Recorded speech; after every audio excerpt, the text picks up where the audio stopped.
Senate Democrats are once again attempting to kill the filibuster today. This very morning, Senate Majority Whip Dick Durbin speaking out against the filibuster. We're going to be showing you that clip right now.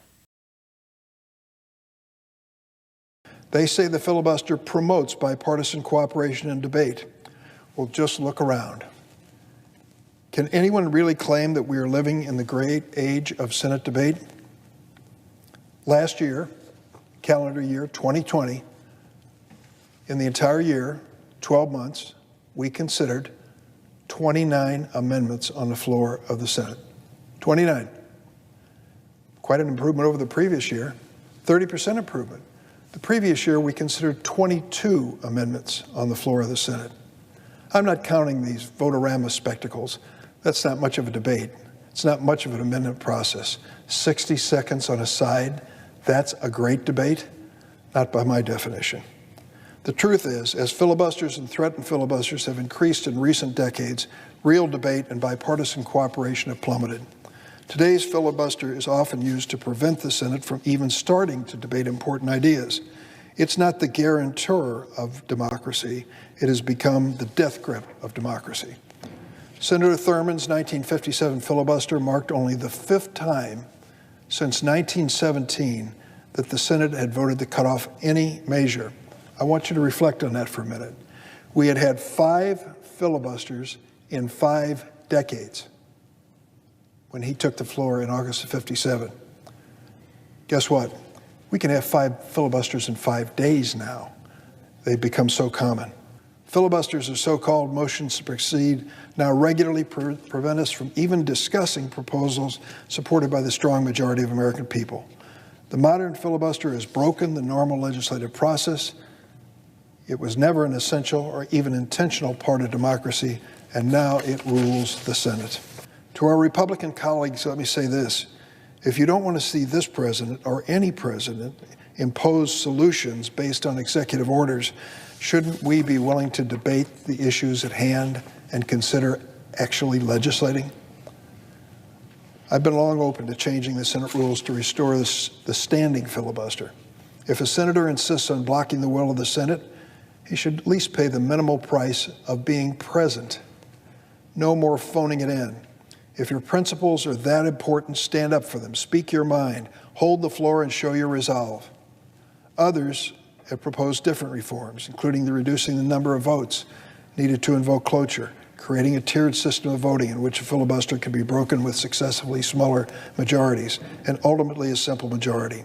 Some have suggested that we forbid filibusters of bills that pass out of the committee with bipartisan support. I support discussing any proposal that ends the misuse of a filibuster as a weapon of mass destruction. If the Senate retains the filibuster, we must change the rules so that any senator who wants to bring the government to a standstill endures at least some discomfort in the process. We need new rules that actually promote debate. They are long overdue. Now, not seen in that clip, Senator Durbin went on to discuss what Democrats have been calling for the last few months and years, the sort of racist histories of the Senate filibuster. Now, what is the Senate filibuster? It's essentially a parliamentary tactic or part of the system that prevents debate on any given bill or piece of legislation from moving forward to a floor vote without an overwhelming majority in support of, at the very least, closing debate. Now, folks who do vote for cloture, who do vote to end debate on a topic, do not necessarily have to vote for the bill when things are all said and done. A simple majority can still pass a bill in the Senate. However, 60 votes are necessary to end debate on certain topics in the Senate. Now, Democrats have long argued that because this has been used in the past to prevent bills from going to the floor that would have ended systemic racism in the South many decades ago, essentially the discussion has been that this is a racist remnant in the U.S. Congress and in the U.S. Senate, and that it needs to go. Now, most would generally argue that this is a politically cynical effort by the Democrats to kind of prevent debate on the Senate floor and ensure that legislation can be passed in a timely and speedy manner. Senate Majority Leader, or then Senate Majority Leader Mitch McConnell in the last administration had spoken out against efforts to kill the filibuster. Republicans and conservatives, constitutionalists, like the folks at the Western Journal, believe that the filibuster is an excellent part of the Senate that makes it a more deliberative body, a more slow-moving body, and that prevents the government from going too quickly, from being too reactionary. Unfortunately, the Democrats have been attempting to chip away at this institution for a very long time. In, I believe, 2013, the Democratic Senate majority moved to kill the filibuster on all presidential nominations except for the Supreme Court. Now, Senate Majority Leader Senate Minority Leader at the time, Mitch McConnell, a Republican, said that this would be a terrible precedent to set, that the Republicans, when they gained power, would absolutely be using that against the Democrats, and he did in fact make good on that promise to make the Democrats hurt for this. He eventually decided that in 2017 they would be killing the Senate filibuster with the nuclear option on Supreme Court nominees to allow President Trump to push through a series of prominent Supreme Court nominations throughout his tenure, a 4-year tenure with 3 Supreme Court justices elevated to the Supreme Court: Amy Coney Barrett, Justice Brett Kavanaugh, and Neil Gorsuch, of course, earlier in the term. All 3 of those justices were elevated to the Supreme Court without 60 votes in support and without any filibustering as a result of Democratic efforts to chip away at this institution. Now, of course, Senate Minority Leader Mitch McConnell has spoken out in quite the same way today against Senator Durbin's efforts and the Democratic effort to kill the filibuster, and we're going to show you that clip as well.